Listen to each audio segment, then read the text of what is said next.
లూకాసు సువార్త 18వ అధ్యాయం 8వ వచనం చదువుదాం. ఆయన వారికి త్వరగా న్యాయము తీర్చును, వారి విషయమే గదా ఆయన దీర్ఘశాంతము చూపుచున్నాడని మీతో చెప్పుచున్నాను. ఆయనను మనుష్య కుమారుడు వచ్చినప్పుడు ఆయన భూమి మీద విశ్వాసము కనుగొనునా? మనిషి కుమారుడు వచ్చినప్పుడు ఆయన భూమి మీద విశ్వాసము కనుగొనునా? భూమి మీద విశ్వాసము కనుగొనునా? ఆయన వచ్చినప్పుడు భూమి మీద విశ్వాసం కనబడుతుందా, ఉండదా? అదే అక్కడ డౌట్. ఎబ్రీ పత్రిక 11వ అధ్యాయం 6వ వచనం, విశ్వాసము లేకుండా దేవునికి ఇష్టడై ఉండుట అసాధ్యము. దేవుని యొద్దకు వచ్చువాడు ఆయన ఉన్నాడనియు తన్ను వెదకు వారికి ఫలము దయచేయవాడనియు నమ్మవలెను గదా. మార్కు 9:19, అందుకైనా విశ్వాసం లేని తరములారా, నేను ఎంతకాలము మీతో ఉందును, ఎంతవరకు మిమ్మను సహింతును, వానిని నా యొద్దకు తీసుకుని రండని వారితో చెప్పగా, చాలు. విశ్వాసము లేని తరము వారులారా, ఎంతకాలం నేను మీతో ఉంటాను, ఎంతకాలం మిమ్మల్ని సహిస్తాను అంటున్నాడు దేవుడు. అంటే టోటల్గా ఇక్కడ మనం చూస్తే విశ్వాసం లేకుండా దేవునికి ఇష్టడుగా ఉండలేం. నెంబర్ 2, ఆయన వచ్చినప్పుడు భూమి మీదకి సెకండ్ టైం వచ్చినప్పుడు అసలు విశ్వాసం కనుగొందునా అంటున్నాడు. ఆయన డౌట్ వచ్చేస్తున్నాడు. ఎంతో విశ్వాసం నేర్పించాడు ఆయన, కానీ ఒక దయ్యాన్ని ఎలగొట్టలేపారు శిష్యులు. ప్రభు అంటున్నారు, విశ్వాసం లేని తరం వాళ్ళారా, ఈ తరంలో అసలు మీకు సరిగ్గా విశ్వాసమే లేదు, ఎంతకాలం మీతో ఉంటాను నేను, ఎంతకాలం మిమ్మల్ని సహిస్తాను అని ఆయన చిరాకు పడ్డారు, బాధపడ్డారు. ఇది సందర్భం. ఈరోజు మన మెసేజ్ అంశం ఏంటంటే, నీటి మీద నడిచేయి, సముద్రాన్ని చీల్చేయి, ప్రకృతిని శాసించేయి, అగ్నిని దించేయి, జ్వాలల్ని ఆర్పేయి. కానీ చదవబడిన 3 వాక్యాలు ఏమని అంటే నెగిటివ్గా ఉన్నాయి. నేను విశ్వాసాన్ని కనుగొనగలను అంటే ఆ 3 ఏం చెప్తున్నాయా అంటే, నాకు నీలోంచి విశ్వాసం కావాలి, రక్షణ పొంది ఆగిపోతే కుదరదు, రక్షణ పొంది అక్కడితో ఆగిపోకూడదు, విశ్వాసం రైజ్ అవ్వాలి, విశ్వాసం రైజ్ అవ్వాలి. శిష్యులు అడుగుతారు. లూకాసు సువార్త 17వ అధ్యాయం 5వ వచనం చూద్దాం ఒక్కసారి. అపోస్తలులు మా విశ్వాసము వృద్ధి పొందించమని ప్రభుతో చెప్పగా, మా విశ్వాసాన్ని వృద్ధి పొందించు ప్రభువా, విశ్వాసాన్ని వృద్ధి పొందించు ప్రభువా, అది ఇంప్లిమెంట్ అవ్వాలి ప్రభువా, అలాగే ఉండిపోతుంది ప్రభువా అని అడిగారు. మీరు ఆవగింజంత విశ్వాసము గలవారైతే ఈ కంబళి చెట్టును చూచి నీవు వేళ్లతో కూడా పెళ్లగింపబడి సముద్రములో నాటబడుమని చెప్పినప్పుడు అది మీకు లోబడును. చూడండి, మీకు ఆవగింజంత విశ్వాసం కనుక మీలో వస్తే ఈ కంబళి చెట్టు వేళ్లతో పెకలించబడి భూమి మీద కాదు సముద్రములో నాటబడును కాకంటే జరిగిపోద్ది. నువ్వు చెప్పినప్పుడు దాన్ని నమ్మన్నాడు దేవుడు. ఫ్రెండ్స్ వినండి, ఇంత విశ్వాసం ఎట్లోనికి ఆత్మీయుడు ఎదగాలి. ఎదిగినప్పుడు నువ్వు ఎలా ఉంటావంటే యెషయా 40వ అధ్యాయము 31 యెహోవా కొరకు ఎదురు చూచువారు నూతన బలం పొందుదురు. నూతన బలాన్ని, నూతన శక్తిని, నూతన కార్యాలు చూస్తావు. వారి పక్షిరాజు వలె రెక్కలు చాపి పైకి ఎగురుదురు. పక్షిరాజు వలె రెక్కలు చాపి పైకి ఎగురుతారు. అలయక పరిగెత్తుదురు, సొమ్మసిల్లక నడిచిపోవు. అలయక పరిగెత్తుదురు, సొమ్మసిల్లక నడిచిపోదురు. అంటే వీళ్ళు సమస్యల్ని, వ్యాధుల్ని, బాధల్ని, అప్పుల్ని, శత్రువుని, దయ్యాల్ని వీళ్ళు లెక్క చెయ్యరట. సమస్యలకు పైన ఎగురుతారట. సమస్యలు వీళ్ళకి ఎలా కనబడతాయి? ఆప్టాల్ గులకరాళ్ళలా కనబడతాయి. అది దేవుడు చెప్పే మాట.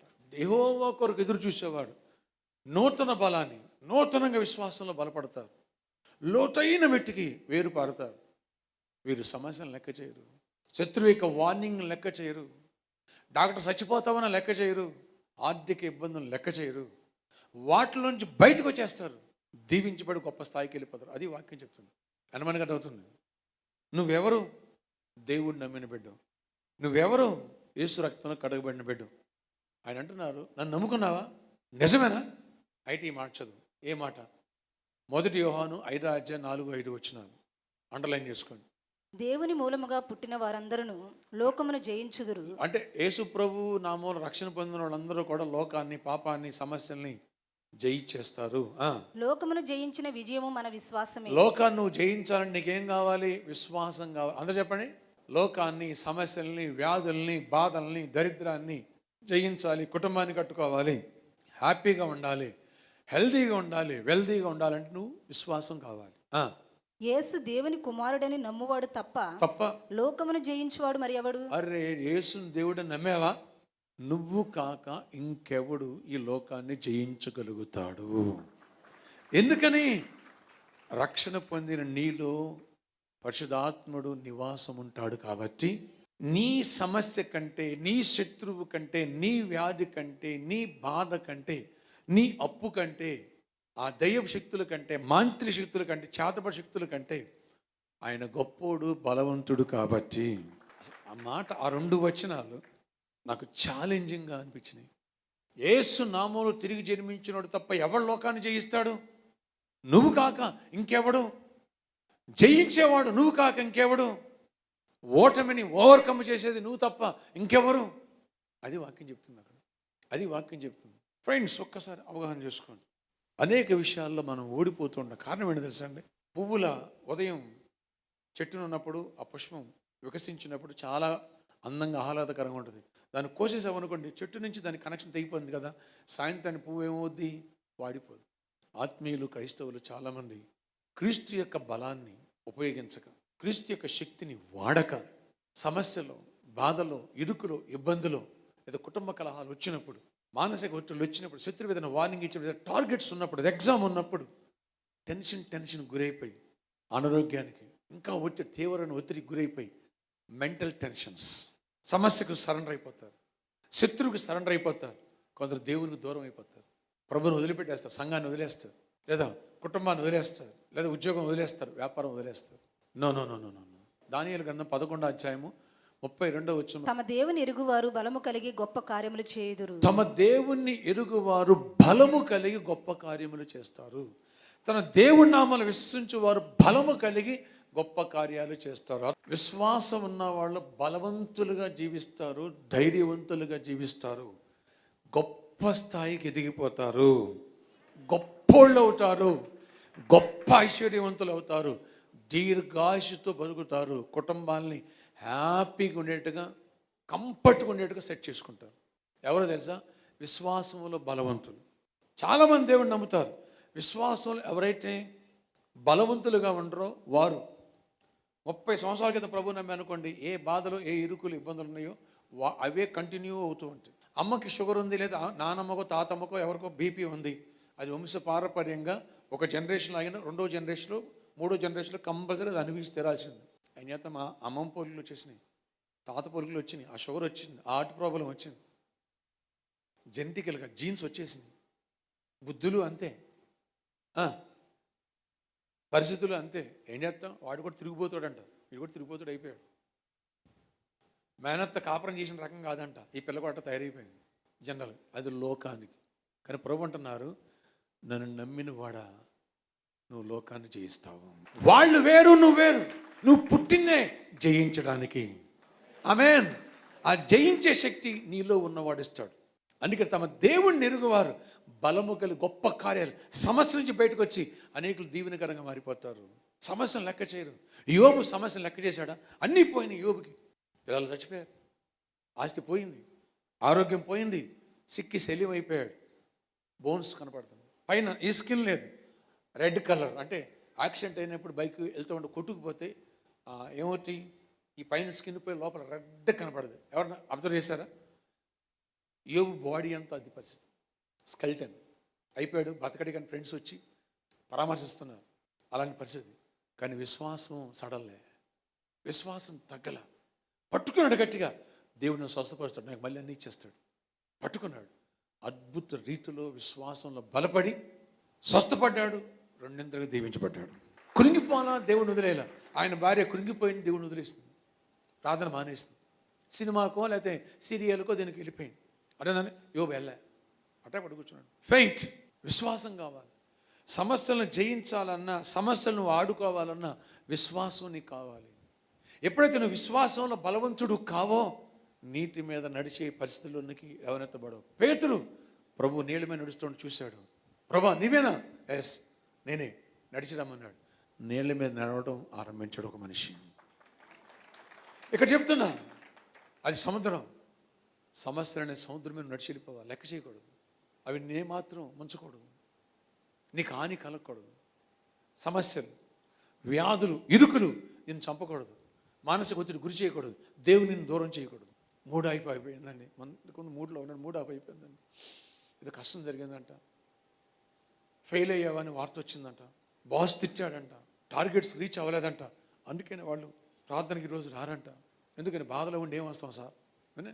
ఒక అమ్మాయి ఒక రోజు వచ్చింది, అన్నామన్నా సూసైడ్ ట్యాబ్లెట్లు వేసుకున్నానన్నా, మింగేశానన్నా, చచ్చిపోలేదన్నా. అప్పుడు ఎందుకో మీ ప్రేయర్ పెట్టుకోవాలనిపించింది, ప్రేయర్ పెట్టుకున్నాను, బతికేసాను అన్నాను. చచ్చిపోయావా, ఎందుకు వచ్చావన్నా? వచ్చిన అమ్మాయిని చచ్చిపోయావా, ఎందుకు వచ్చావు? చచ్చిపోతే పోయేది కదా అన్న. అదేంటి అన్నయ్య అట్ట అంటావు అన్న. అంతే కదా మరి, ఎంతకాలం వస్తున్నా దగ్గరికి అన్న. అన్న ఎందుకు సూసైడ్ చేసుకోవాలనుకున్నా, మా ఆయన ఇచ్చిపెట్టి వెళ్ళిపోయాడన్నా, అందరూ నలుగురు నాలుగు మాటలు అన్నారన్నా, అవమానం చచ్చిపోవాలనుకున్నానన్నా. చేత కాని వాళ్ళే చచ్చిపోతారు అవమానంతో. చేతనైనడు దాన్ని అవమానంగా భావించాడు. సీరియస్గా తీసుకుని ప్రార్థన రిమోట్ కంట్రోల్ ద్వారా అక్కడి నుంచి భర్తను వెనక తెచ్చేసుకుంటుంది. గట్టిగా చెప్పడం ఏమేమి వచ్చింది. ఒక 10 days బ్యాక్ ఒక అబ్బాయి వచ్చాడు. నేను చనిపోవాలనుకున్నాను. ఏంటి మా ఆవిడ మీద అనుమానం, అది ఎవడు తిరుగుతుంది, నాకు డౌట్గా ఉంది, నాకు బతకాలనిపించలేదు అన్నాడు. రైట్, మంచిది కాదా? మంచిదే, కానీ నాకు ఎందుకు డౌట్ వస్తుంది అన్నాడు. వాళ్ళు కొంచెం 2 రాంగ్ రిపోర్ట్లు ఇచ్చారు అన్నాడు. రైట్, అబ్రహాం భార్యని ఎత్తుకెళ్ళి ఒకసారి అబీమెలెకు ఇంట్లో పెట్టుకున్నాడు, పెళ్లి చేసుకుంది, ఎందుకంటే చెల్లి అని అబద్ధం అని చెప్పాడు. ఓసారి ఫరో ఇంట్లో పెట్టుకున్నాడు, చెల్లి అని చెప్పినందుకు. ఓకే, ఆ రాత్రి బహుశా నేను అనుకుంటాను ఫరో సారా అందగత్తి అంత రెడీ అయిపోయాడు, సూటు బూట్ వేసుకున్నాడు, బహుశా మొత్తం మీద హ్యాపీగా సారాన్ని సొంతం చేసుకోవాలి. ఈ లోపల మనవాడికి నడుస్తూ ఉంటే కాళ్ళు రాట్లా. ఎవరికి? ఫరోకి. మరి ఏంటి టైప్ అయింది, చేతులు పనిచేయట్లా, ఏంటి టైప్ అయింది, మెడ పనిచేయట్లా, ఏంటి టైప్ అయింది. డాక్టర్ని పిలిచాడు, మాకు అర్థం కావట్లేదు అన్నారు. జ్యోతిష్యులు పిలిచాడు, ఆగు చెప్తాం ఆగు. మీ ఇంట్లో ఒక అమ్మాయిని పట్టుకొచ్చావు, అమ్మాయి పేరు శారా, ఆ అమ్మాయి భర్త అబ్రహాం. ఆ అమ్మాయిని ఉండి తెచ్చినందువల్ల నీకు కీళ్ళు పట్టేసినాయి. ఆ అమ్మాయిని పంపిస్తే ఇవన్నీ వదులుతాయి, లేదా గడ్డలు వచ్చేసినాయి, సస్తాం, పంపించే అన్నారు. చెల్లి అని చెప్పాడు, పంపించే ఆయన భార్య. అప్పటి నుంచి నీకు ప్రాబ్లం. గట్లనా? అబ్రహాం ఏం కర్ర పట్టుకుని పొడిచేస్తాను రాలే, ప్రార్థన చేశాడు. అతని భార్యను ముట్టుకోకుండా దేవుడు కంచేశాడు. నెక్స్ట్ టైం మళ్ళీ అబీమెలెకు ఎత్తుకెళ్ళాడు. అబీమెలెకు రాత్రి పూలు వాసన చూసుకుంటా, అంతగట్టె మిస్ యూనివర్స్, మిస్ ఇండియా, ఏం పేరు నాకు తెలియదు, కానీ తెరచూస్తే అక్కడి నుంచి స్వరం పడుతుంది. ఎవరు నువ్వు అన్నాడు. యెహోవా దేవుణ్ణి. ఏంటి సంగతి, నేను బిజీగా ఉన్నా, అపాయింట్మెంట్ లేదు. ఆ అమ్మాయిని ముట్టిగా ఇప్పటికే ముట్టిగా వేసా, నీ దాసదాసీలు గర్భాలు మూసేసా, చంపేస్తాను, ముట్టుకోగా. అయ్యా, అబ్రహాం భార్య, నా సేవకుడు అతను, చెల్లి అని చెప్పాడు. ఏదో భయపడి చెప్పాడు, వా ఇచ్చేయి, అతని కానుక సారీ చెప్పు, ప్రాధాన్యత అతడు చేయించుకో అన్నాడు. ముట్టుకోగలిగాడా? ముట్టుకోనివ్వలే. అతనితో చెప్పా. మరి అబ్రహాం భార్యని ఇంట్లో పెట్టుకుని రాజులు తెచ్చుకుని డబ్బులకి దెబ్బలు కొదువులేవు. మరి ఏమైనా చేయగలిగాడా? ఏం చేయలే. ఎందుకని? ఇతను ప్రార్థన చేసి కంట్రోల్ చేసుకున్నాడు. నీవు అలా కంట్రోల్ చేస్తే నీ భార్యని ఎవడు ముట్టుకోడుగా, నీ భర్తనాలు ముట్టుకోడుగా. ఆ అనుమానంతో, మీకు తెలుసా, అనుమానం పెద్ద దయ్యం. అనుమానం ఒప్పుకుంటారు అంటే నీ భార్య మీద అనుమానం ఉందని చేసేత్తమంటలేదు. అసలు అనుమానం అనేది ఈ జబ్బు తగ్గుద్దా తగ్గదా, ఇంటికి వెళ్తానే వెళ్ళనా, ఈ బైక్ కొన్నాను ఇదే నన్ను ఏదో రోజు చంపేస్తుందేమో, ఈ కారు కొన్నాను ఇదే ఏదో రోజున యాక్సిడెంట్కి గురై చచ్చిపోతానేమో, పట్టిది డౌటే. నన్ను మీకు అర్థమవుతుందా? అది సంగతి. అనుమానం అనేది దయ్యం యొక్క మెటీరియల్, దయ్యం యొక్క ప్రొడక్షన్. అది ఇతను చెప్పా. మరి నువ్వు కూడా అబ్రహాములో కంచి వేసుకో, గొడవ వదిలిపోద్దన్న. అన్న ఐడియా రాలేదన్నాడు. బైబిల్ చదువుతాను, చదివానన్నా, కానీ చదువుకుంటూ వెళ్ళిపోయాను. సమస్య కృంగిపోవటం కాదు, సమస్యకి సొల్యూషన్ దేవుని దగ్గర బైబిల్లో ఉంది. ఓ మాట చెప్పాను, మీ అందరికీ చెప్తున్నా, మనందరికి వచ్చేస్తుంది. అనుమానంతో ఎన్నిసార్లు కాపలా కాసి నీ భర్తతో నీ భార్యతో కాపలా కాసి కాపాడుకోగలం? జాబుకు వెళ్ళాలి కదా, సరుకులు తేవడానికి వెళ్ళాలి కదా, ఏదో పని చేసుకోవడానికి వెళ్ళాలి కదా, లేదా భర్త మీద అనుమానం, మరి నీ భర్త ఏదో పని మీద వెళ్ళాలి కదా. తప్పు చేయాలనుకున్నవాడు తప్పు చేయాలనుకున్నది 10 నిమిషాలు టైం చాలు కదా. లవ్, ప్రేమతో నీ భాగస్వామిని జయించాలి, ప్రార్థనతో కంచె వేసుకోవాలి. ఎవరి దగ్గర దొరకని ప్రేమ నువ్వు పంచితే, ఎవరి చూపని ఆదరణ నువ్వు ఆదరిస్తే, అనురాగాన్ని పంచితే, పట్టించుకుంటే, అరేనా అవతల వ్యక్తికి చెడ్డ మనసు 99.9% రాదు. నెక్స్ట్, ప్రార్థన చేసి కంచెవి. ఏదో ఒక యాంగిల్లో మన కుటుంబాల్లోనికి, మన జీవితాల్లోనికి, మన వ్యాపారాల్లోనికి, మన ఉద్యోగాల్లోనికి, అదేనండి మన ఆత్మీయ జీవితాల్లోనికి అపవాది అగ్ని బాణాలు వేసి ఆటోమేటిక్గా మనల్ని తగలబెట్టాలి, బలహీనపరచాలి, కృంగదీయాలి, విశ్వాసాన్ని పాడు చేయాలి. దేవుళ్ళే దైవలేదు, నాకు ప్రార్థన రాబుద్ది కావట్లే, ప్రే చేసుకోబుద్దు అట్లా అని ఆపేయాలి. అది వాడి యుక్తి, అది వాడి ప్లాన్. నో నో నో, వాడికి నువ్వు అవకాశం ఇవ్వకూడదు. దావీదు ఎలాగో గొల్యాతును చూసి భయపడుకోకుండా ఒక్క దెబ్బతో గొల్యాతును చంపేసి తల నరికి పట్టుకొచ్చాడు. ఆ రీతిగా వాక్యం వినేవాడు, ఈరోజు వాక్యం వినేవాడు ప్రతి సమస్యకి తల నరికి దావీదులాగా గొల్యాతు తల పట్టుకొచ్చి విజేతగా అడుగులు వేయాలని దేవుడు ఈ మెచ్చ అందిస్తున్నాడు దేవుడు. అది ఫైనాన్షియల్ మ్యాటరా లేదా హెల్త్ పాయింట్ ఆఫ్ విషయంలో ఏదన్నా నీకు సమస్య వినండి. ప్రభు అన్నారు, ఏ తెగులు నీ గుడాలు సమీపించదు, ఎందుకని నా రెక్కలనేటి నేను కాస్తున్నాడు. 91 క్రితం రోజు చదువుతావా? చదివితే కానీ అందరూ రాసి ఉంటుంది. నువ్వు యెహోవాను ఆశ్రయిస్తే నీకు ఆయన ఆశ్రయముగా ఉంటాడు, రెక్కల నీడను ఆయన కాస్తాడు. ఆయన రెక్కల నీడను దాటి దోమ రాదు, మలేరియా దోమ రాదు, డెంగ్యూ దోమ రాదు, కరోనా వైరస్ రాదు. ఆయన రెక్కలు చాటు నువ్వు ఉంటే. నంబర్ 1, నీ పాదములకు రాయి తగలకుండా తన దూతలను పంపిస్తాను, వాళ్ళ చేతుల మీద ఎత్తి పెడతారన్నాడు. నెంబర్ 2, అవి దాటి రావాలంటే ఆయన రెక్కలను దాటి రావాలి. ఒకరు వచ్చినాయి అనుకోండి, ఇజ్రాయేల్ని కాయేవాడు కునుకడు. రైట్, అబద్ధమా నిజమా ఆ వాక్యం? మరి నీకు ఎందుకు సమస్య వస్తుంది? ఎందుకు నీకు వ్యాధి వస్తుంది? ఎందుకు నీకు బాధ వస్తుంది? టెల్ మీ అంటే కొన్నిసార్లు నిన్ను పరీక్షించడానికి దేవుడు పంపించాడు, అనుమతి ఇచ్చాడు. యోబుకి టెస్ట్ చేసుకో కావాలంటే అని సైతానికి ఎలా ఇచ్చాడు. ఎందుకు ఇచ్చాడు యోబుకి? నా కొడుక్కి టెస్ట్ చేతను వెళ్తున్నావు కదా, ఇదిగో నిన్ను జయించే సామర్థ్యం నా కొడుకులు ముందే పెట్టేశాడు దేవుడు. నా కొడుకును జయించలేవు, నా కొడుకు సామాడు కాదు, మా కొడుకుతో పెట్టుకోవద్దు అన్నాడు. అలాగే నువ్వు నేను ఎవరు రక్షణ పొందితే ఆయన కొడుకు ఆయన కూతురు నమ్మిన వాడు ఆమె చెప్పండి. ఏ వ్యాధి, క్యాన్సరా, హెచ్ఐవియా, లేదా బ్లడ్ ప్రెషరా, థైరాయిడా, పీపీయా, ఏదైనా సరే, ఏ నొప్పి అయినా సరే, ఏ గడ్డైనా సరే, ఈ నోస్ ఎవ్రీథింగ్. దాన్ని జయించే సామర్థ్యం రక్షణ పొందినప్పుడే నీలో నాలో పెట్టేశాడు. అది నువ్వు జయిస్తావని, ఫుట్బాల్ ఆడేస్తావని ఆయన వెయిటింగ్. నా నామంలో రక్షణ పొందినవాడు తప్ప ఎవడు లోకాన్ని జయిస్తాడు? లోకమును జయించిన విజయము మన విశ్వాసం. అంటే ఆ గడ్డను, ఆ క్యాన్సర్ కంటే గొప్పోడు నీలో ఉన్నాడు. ఆయన్ని పనిలో పెట్టాలి, ఆయన వాడాలి, ఆయన నామములో విశ్వాసం ప్రకటించాలి, దానితో నువ్వు మాట్లాడాలి. యేసు నామములో గడ్డ కరిగిపో. ఈ వ్యాధి కంబళి చెట్టులా పెకలించబడి సముద్రం నాటబడును గాక.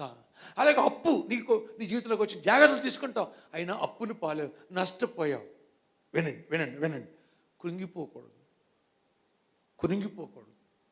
దావీదు బెత్షెబతో పాపంలో పడిన తర్వాత రాజ్యాన్ని కోల్పోయాడు, సింహాసనం కోల్పోయాడు, సర్వం కోల్పోయాడు. 10 మంది ఉపపత్నులకు ఇంట్లో వదిలిపెట్టేసి కొద్దిమంది, ఒక 1000 మంది మాత్రం సైన్యం కొద్దిమంది వచ్చారు. రథము లేదు, గుర్రము లేదు, గాడిద లేదు. ఫ్రాంక్లీ చదవండి మీరు 2 సమూయేలు గ్రంథం, తర్వాత ఇప్పుడు కాదు, 2 సమూయేలు గ్రంథం 13వ అధ్యాయం నుంచి చదవండి మీరు, లేదా 12 నుంచి చదివితే మీకు బాగా అర్థమవుతుంది. ఓకే, ఏమీ లేదు, ఏడ్చుకుంటూ వెళ్తున్నాడు, తల మీద ముసుగు వేసుకుని జంగల్ నడుస్తాడు. సరే కాళ్ళకి చెప్పులు కొళ్ళు. అది పరిస్థితి, దావీదు పరిస్థితి. అన్నీ కోల్పోయాడు, జాబ్ పోయింది, సింహాసనం పోయింది, అన్నీ పోయాడు. కానీ ఒక్కడు అడిగాడు దేవుణ్ణి, దేవా అన్నీ తీసేసావు, పని వాళ్ళని తీసేసావు, గాలి శరీరం వాళ్ళని తీసేసావు, కాళ్ళు పట్టేవాళ్ళని తీసావు, అందరం తీసేసావు, నీ పరిశుద్ధాత్మను తీసేయక. ఎందుకని? Holy spirit is faith generator. నీ ఆత్మ నాలో ఉంచు, నీ రక్షణ ఆనందం నాకు మరలా దయచే. పాడైపోయా, అన్నీ కోల్పోయా, ఎంప్టీ హ్యాండ్స్తో జీరోలో ఉన్నా, నాకు కృపనివ్వు. విశ్వాసాన్ని పెంచుకున్నాడు, ప్రేయర్ చేశాడు. కొద్ది రోజులకే తిరిగి మళ్ళీ సింహాసనం పొందుకున్నాడు, అంతకంటే గొప్ప స్థాయికి ఎదిగిపోయాడు. లోకంలో ఒక మాట ఉంది, పడ్డవాడప్పుడు చెడ్డవాడు, చెప్పాలి, పడ్డవాడెప్పుడు చెడ్డవాడు కాడు. పాఠం నేర్చుకుని విశ్వాసాన్ని పెంచుకుంటే తిరిగి మళ్ళీ పైకి వచ్చేస్తాం. పేతురు పడిపోయినోడే, అబ్రహాం తప్పు చేసినోడే, అబద్ధాలు ఆడినోడే. అబద్ధం చెప్పాలి నా చెల్లిని 2 సార్లు, అందుకే కదా. మరి సారా వచ్చిన తర్వాత ఏమనాలి? చేతకానోడా, సేవ అని బయలుదేరావు, నన్ను తీసుకొచ్చి ఆడికి అప్పచెప్పి ఇంట్లో కూర్చున్నావు, చక్క భజన చేసుకున్నావా? నీ మీద ఆడే బెటర్, పద పొరవ నీతో పోతాం అనాలి. సారా ఆవిడ విశ్వాసమంతురాలు కాబట్టి అనలేదు. అదేనా కొంతమంది ఏదన్నా ప్రాబ్లం వస్తే, నష్టం కష్టం వస్తే కురిగిపోయి నష్టపోయా, ఆడు మోసం చేసాడు, ఆడి వల్ల ఎట్ అయిపోయాను, ఈడి వల్ల ఎట్ అయిపోయాను, నా కొడుకే నన్ను ఎవరు దావీదు, నా కొడుకు నన్ను తరుముతున్నాడు, శత్రువు అయిపోయాడు. ఏంటి మా ఇంట్లో వాళ్ళు నాకు విలన్లు అయిపోయారు. ఏసేపు కూడా ఇంట్లో వాళ్ళే విలన్లు, అన్నదమ్ములు అమ్మేసింది. ఏసేపు వాళ్ళ అవడానికి కారకులు బ్రదర్స్. కానీ ఏసేపు అక్కడ ఉండిపోయాడా? గోతులు ఉండిపోయి నేను పైకి రాని ఎక్కడ చచ్చిపోతా, మట్టేసేయండి అన్నాడా? మట్టేసేయండి, సజీవ సమాధి అన్నాడా? అనలే. గోతును తన్ని పైకొచ్చి సింహాసనం కూర్చుని ఏలేశాడు. ఈరోజు వాక్యం వింటున్న బిడ్డ, ప్రతి ఒక్క వ్యక్తి ఒక దావీదులాగా, జోసఫ్ లాగా నువ్వు ప్రిపేర్ అయిపోవాలా. నువ్వు ప్రిపేర్ అవ్వలేదా అపవాది ఎప్పుడు నిన్ను అణచేయాలా, ఎప్పుడు నీ ఉద్యోగం పోగొట్టాలా, ఎప్పుడు సిబిఐ వాళ్ళకో లేదా ఎప్పుడు లేదా మరొకళ్ళకో పై ఆఫీసర్కో నేను పట్టించేసి నీ జాబ్ పోగొట్టి ఈదు పాలు చేయాలి, లేదా నీ ఆరోగ్యం చేసి హాస్పిటల్ పాలు చేయాలి, ఎప్పుడు అవమానపరచాలి, ఎప్పుడు నేను దేవుడు దూరం చేయాలి. వాడు మ్యాక్సిమం ప్లాన్, మీ కుటుంబాన్ని ఇప్పుడు విడదీయాలి, మ్యాక్సిమం ప్లాన్, ఫైనాన్షియల్ ఇప్పుడు కుంగదీయాలి, మ్యాక్సిమం వాడు ప్లాన్ చేస్తూ ఉంటాడు. అదేనా? కానీ ఒకటి చెప్తున్నా, ఆత్మీయుడు పక్షి రాజు వలె విశ్వాసంలో బలపడినవాడు పైన ఎగురుతాడు, కింద శత్రువుకి దొరకడు.